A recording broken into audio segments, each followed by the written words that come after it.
Fast forward, it's 1990. Lawton Childs is running for governor. I'm working on his staff. I raised the money for him in that first gubernatorial campaign, stayed on staff with him. But it's also the same year that the Preservation 2000 legislation is on the ballot. That's where we're going to spend, the state of Florida, spend $300 million a year to buy environmentally sensitive land, to bond $300 million worth of money every year to go buy environmentally sensitive land. So I thought, okay, so Governor Childs, or Senator Childs at the time, gets elected governor. So I think, okay, here's my platform. Here's an opportunity to sell this idea of buying development rights to the governor. And so my good friend Carol Browner gets named to be head of Department of Environmental Protection. Carol and I had served in Lawton's Senate staff together.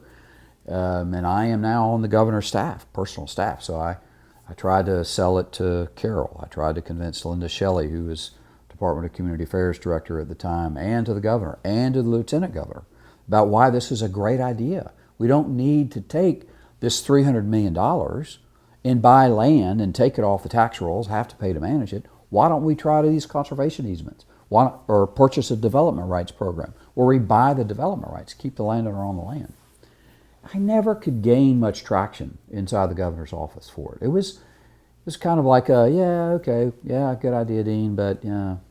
So again, fast forward, 1992, I decided to run for the Florida legislature. I get elected by 5 whopping votes. A whole nother story for another time. But I decided, I've had this idea for a while, and it's a good idea. I knew it. And I said, I am going to write legislation to do this. So I called the head of the Division of State Lands at the time and said, hey, I want to do this. I've got this idea. And of course, he coached me through it. He said, well, Dean, if you're going to do this, he said, I'm not saying I'm supporting it, but if you want to do it, I would recommend that you define an area geographically and let's try it before we go wholesale with it and see if it works. I thought, that's a good idea. So I grew up in Lake County. I live in Polk County now. The Green Swamp area of critical state concern was just the perfect place to try it. It was already defined in state statute. It was already created in 1974 as an area of critical state concern. There were 4 areas that were designated as areas of critical state concern by the legislature in 1974. And the whole idea was to reduce and restrict development in those areas. Well, if you took a quick drive through the Green Swamp, nobody would say that development seemed to be restricted. There were trashy mobile homes all over the place, and it was ugly. It was an eyesore, and in many cases still is, because some of that stuff is still there. But we don't need to perpetuate it. We didn't need to add to it. So I thought, this is that's geographically already defined. So I'm going to create a program that's going to be called a Purchase of Development Rights Program, and I'm going to do it in the Green Swamp area of critical state concern.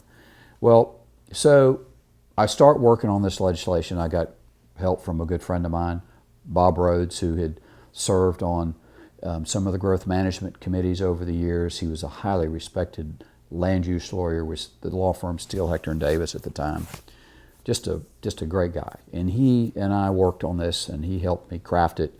And we wrote this legislation that we would create an authority that would be appointed, not elected, but would be appointed. The governor would have 3 appointees to it.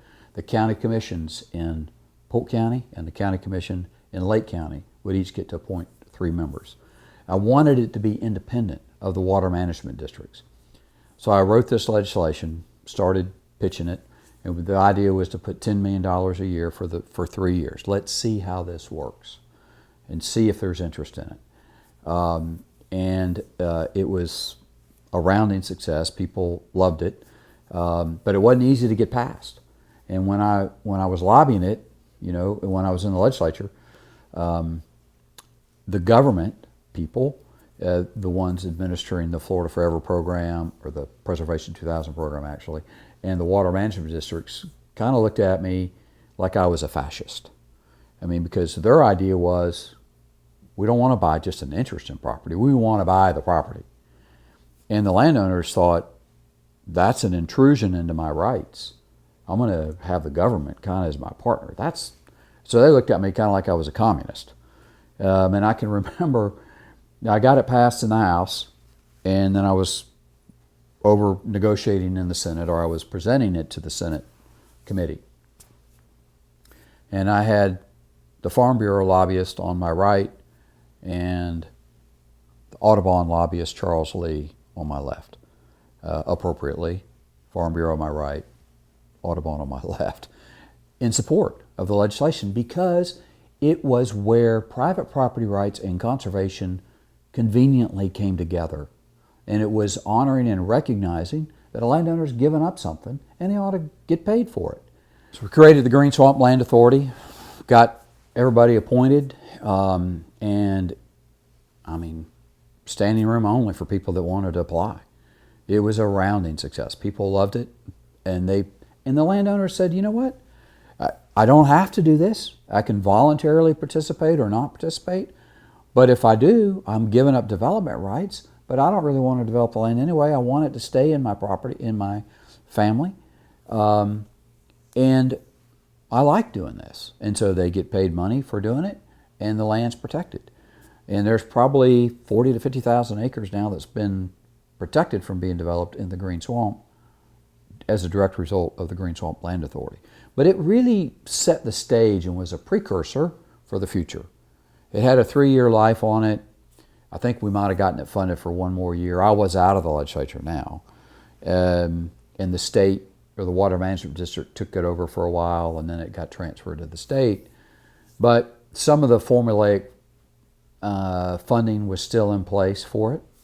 But what happened was the state then decided, you know, maybe this is a good idea. It's not. And so I was able to use my position in the legislature to encourage all the other agencies that bought land to use conservation easements also as a way of protecting land. And it's just been fun watching it evolve over the last 26 years into very different iterations of the easement. And it's been wildly successful. And now it's just standard, right? The term conservation easement was born after that. After we passed that Green Swamp Land Protection Authority legislation, we started using the term conservation easements. And now it's just standard lore. People just know, I mean, they know what a conservation easement is, or they've heard of it. And it's just in the mainstream now, when it wasn't at the time.